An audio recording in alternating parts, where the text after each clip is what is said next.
Hello, hello, j'espère que vous portez tous bien. Alors, merci de vous retrouver à nouveau sur ma chaîne. Pour la vidéo d'aujourd'hui, on va parler bouffe encore. Je vous emmène avec moi dans ma cuisine. Pas à pas, vous allez voir comment je réalise une recette assez simple et très intéressante. Moi, je trouve en tout cas, je la partage avec vous parce que ça peut aider certains. Si c'est une découverte, c'est super. Si ça vous rajoute des petites astuces, c'est encore mieux. En tout cas, je vous laisse regarder et merci de revenir encore sur ma chaîne. Ça me fait très plaisir. N'hésitez pas à laisser un petit j'aime si la vidéo vous plaît, à vous abonner, à consulter régulièrement la chaîne ou à activer simplement en fait la cloche de notification pour être averti de toutes les vidéos, de tous les posts en fait que je vais faire sur YouTube. En tout cas, merci beaucoup de participer à la vie de cette chaîne simplement. Ça me fait très plaisir. Allez, je vous laisse avec la vidéo. Bye bye. Tu auras besoin de riz, en l'occurrence du riz basmati par exemple, de double concentré de tomates. J'en ai deux tubes parce que le premier est presque fini, donc le deuxième va me servir de renfort. Ensuite, tu vas rajouter de l'huile de tournesol. Tu prends une huile que tu peux frire, enfin une huile qui peut être frite, et également du sel. Donc là, on va mettre un petit peu d'huile dans la marmite. Ensuite, tu vas rajouter de la tomate. Moi, en fait, la quantité que j'utilise, c'est à peu près le tiers d'un tube entier, en fait. Si le tube était plein, j'utiliserais le tiers. Donc voilà, on le met donc dans la marmite avec l'huile en question. Je rajoute un petit peu, donc comme je vous disais, vu que le premier était presque fini, je rajoute un petit peu de tomate à nouveau. Ensuite, je fais chauffer, donc vous réglez en fait la température la chaleur de la gazinière à chaud. Vous rajoutez un peu de sel selon vos convenances. Ensuite, ce qu'on va faire, c'est qu'on rajoute du poivre. C'était l'élément qui manquait dans le début de la présentation. On va tourner tout ça. Là, la petite astuce, c'est vraiment de continuer à tourner pour éviter que la sauce tomate, en fait, brûle simplement. Donc, on va touiller, tout mélanger pendant environ 2 minutes. Là, j'en rajoute un petit peu parce que je constate que la tomate elle n'est pas suffisante par rapport à la quantité que je voulais. Donc, j'en ai rajouté juste un tout petit peu et je continue de tourner. Le but de la manœuvre, comme je vous disais, c'est vraiment de réussir à faire frire en fait la tomate pour lui enlever son petit goût qui est comme légèrement sucré mais en même temps acide. Enfin, vous voyez le goût de la tomate en plus, c'est double concentré comme ça. L'astuce pour qu'il est bon, pour que par la suite, tout ça c'est bon goût, c'est de faire griller un petit peu. C'est une astuce de ma maman. C'est comme ça qu'elle cuisine le riz à la tomate. Donc, je suis ses traces. Et donc, vous continuez de touiller. Il faut être patient. On va s'arrêter de tourner comme ça quand on va se rendre compte que la tomate a légèrement changé de couleur. Elle n'a pas à devenir noire. Donc, elle est juste un petit peu plus foncée que ce qu'elle était au début, et quand on va se rendre compte que là on a bien tourné, on aura juste à rajouter un petit peu d'eau. Donc là vous voyez, je vous rajoute un demi-verre d'eau. Le feu est toujours à chaud, donc on continue de tourner pour que justement toute la tomate soit bien mélangée avec de l'eau de façon homogène. On touille un petit peu, là désolé, il y a de la vapeur, donc vous continuez de touiller tout ça. Comme je vous disais, il faut être patient, ça muscle un peu les bras, hein. Vous allez y arriver, vous inquiétez pas. Donc ce qu'on fait à ce moment-là, c'est qu'on rajoute également du riz. Enfin. Donc, ce que je vais faire comme mesure, c'est que je vais utiliser les 3/4 de mon sac de riz. Sachant que mon sac en question, il fait 1 kg en fait. J'ai 1 kg de riz basmati que je vais mélanger. Je vais m'assurer en mélangeant que tous les grains sont bien colorés avec la sauce tomate, hein, que c'est bien homogène. Je continue de touiller petit à petit. Ça paraît très énergique comme ça parce que la vidéo est un peu en avance rapide pour éviter que ce soit encore plus lent que ce que c'est. En tout cas, vous continuez à mélanger. Vous mélangez et vous mélangez encore. On continue de mélanger essentiellement parce qu'on frit légèrement les grains de riz.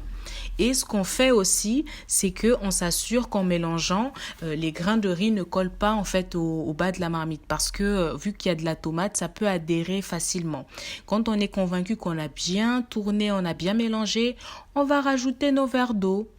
Moi, ce que je fais, c'est que je vais en utiliser 4.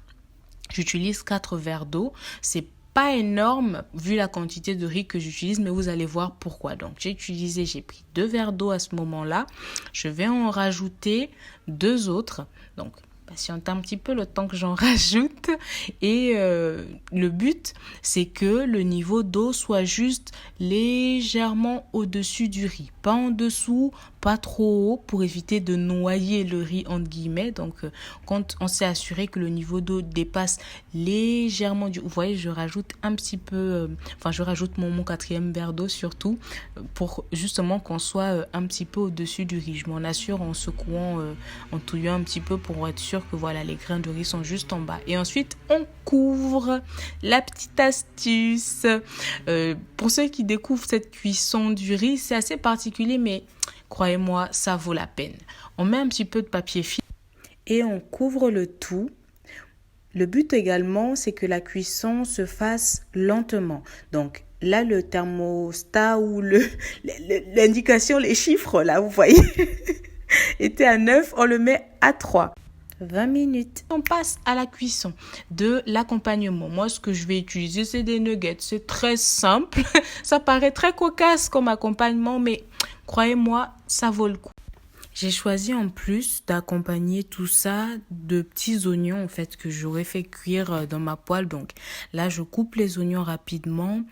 Ensuite, ce que je vais faire, comme je vous disais, c'est que je vais les cuire à la poêle. L'avantage, c'est qu'on rajoute un petit peu de texture en fait. Au lieu de manger le riz simplement avec les nuggets, si ça paraît un peu sec, disons, on va rajouter des petits oignons pour rajouter un peu de ce petit truc-là en fait, qui dit à ton assiette, je suis complète. Voilà, donc coupe nos oignons rapidement et ensuite on se retrouve au niveau de la poêle. Nous voilà au niveau de la poêle. Donc, j'ai déjà placé de côté sur le côté de la plaque là, ce dont j'aurai besoin, pardon. Donc, on va prendre un petit peu d'huile. Ça fait environ 2 cuillères à soupe, 2 cuillères et demie à soupe d'huile. On aura besoin également de fines herbes comme vous les avez vues passer. Et on va aussi utiliser un demi-cube que j'aime bien, c'est herbe du marché, si je ne me trompe pas, il est juste superbe et il est facilement écrasable. J'en ai marre de me battre avec les cubes, donc celui-là il est parfait. On rajoute dans la poêle les oignons.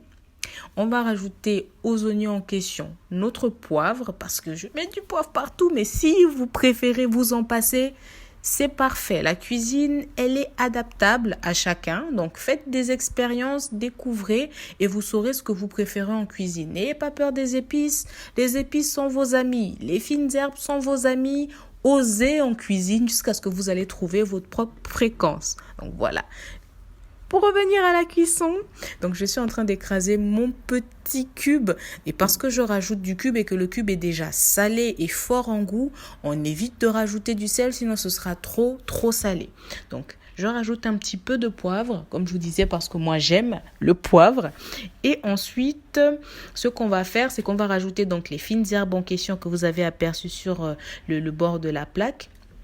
Et en petit extra, on rajoute des épices qui sont spéciales poulet. Je les ai achetées chez Action, elles sont superbes et elles vous rajoutent un petit je ne sais quoi à la bouffe. Vous m'en direz des nouvelles. En tout cas, ça coûte pas grand chose, mais ça fait le job. Ça fait vraiment un bon job en plus.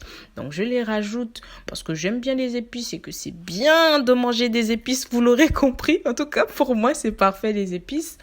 Je rajoute tout ça, on touille.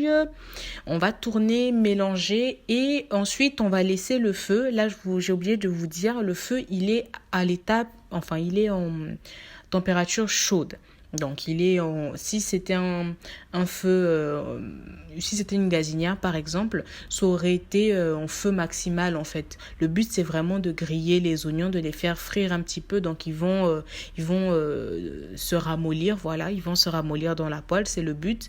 Et quand ils seront transparents, là, vous saurez que on est arrivé à la fin du process. Mais entre-temps, vous verrez même aussi que je vais rajouter, quand je viendrai tourner un petit peu et que je verrai que ça commence à adhérer légèrement, je rajoute un demi-verre d'eau. Ça va touiller, ça va chauffer un petit peu. Ça va touiller, non, ça va juste chauffer. Ça va juste chauffer un petit peu, etc. Et pour vous donner un ordre d'idée, on va compter environ 5 minutes avant d'avoir besoin de rajouter le demi-verre d'eau. Quand on a rajouté le demi-verre d'eau, vu qu'on est en température chaude, on va attendre aussi environ 5 minutes et normalement c'est bon. Si vous voyez qu'au bout de 5 minutes, il y a encore de l'eau, le but c'est que quand vous allez rajouter le demi-verre d'eau, vous allez faire cuire les oignons ensemble et abaisser complètement le niveau de l'eau. Tout ce qu'on veut garder dans cette poêle, ce sont nos oignons et nos épices. Donc, voilà un petit peu pour les indications par rapport à la cuisson. Donc, on se retrouve ensuite pour le résultat final, les derniers apprêtements et puis voilà. Avant de se retrouver sur la fin, là, on a changé de feu. Donc j'ai mis les oignons du côté où était positionnée en fait la marmite parce que justement le riz il est prêt à ce moment-là. Les nuggets sont prêts également à ce moment-là. Donc il ne reste plus que les oignons qui vont juste mijoter et ensuite on va vraiment arriver à la fin de la vidéo. Voilà. Les oignons sont cuits, on va procéder en fait au service, voilà. Donc regardez-moi ce riz, je vous avais dit qu'il était beau, je vous avais dit, regardez-moi ça. Ah, aïe aïe aïe, ah. Pour savoir si votre riz est cuit, il suffit de le regarder en fait avec attention. Au fur et à mesure, vous allez développer cela. Quand un riz est cuit, il faut qu'uniformément ces grains soient comme tous transparents. S'il y a des grains qui sont blancs, des grains qui sont transparents, c'est qu'il est dur. Et vous verrez quand vous allez goûter, ça voudra dire qu'il y en a qui sont croquants et d'autres non. En tout cas, là, le riz, il est bien. Vous voyez les oignons, toute l'eau est partie. Ça, c'est ce qu'on demandait, c'est ça. Maintenant, on a nos nuggets qu'on met à côté. Ça aurait pu être du poulet rôti, ça aurait pu être autre chose, des côtes de porc, ça aurait pu être ce que vous voulez comme accompagnement. Je viens vous faire un petit coucou, donc face caméra, pour faire une petite dégustation. Donc les gars, on commence par les oignons. Les oignons. Le truc est bon. Le truc est moelleux. Le truc fond dans la bouche, les gars. Faut essayer la recette là. On va utiliser le riz. On va tester le riz. Vous-même voyez la joie. Voyez la joie. On goûte encore. Nuggets maintenant.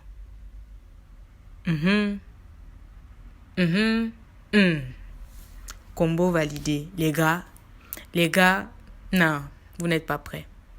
On va mélanger nuggets avec un peu d'oignon. On va vérifier. Vous voyez la réaction? C'était chaud, mais c'était bon. Oh là là. Non, attendez, je goûte encore avec le... Oh, avec le riz. Non.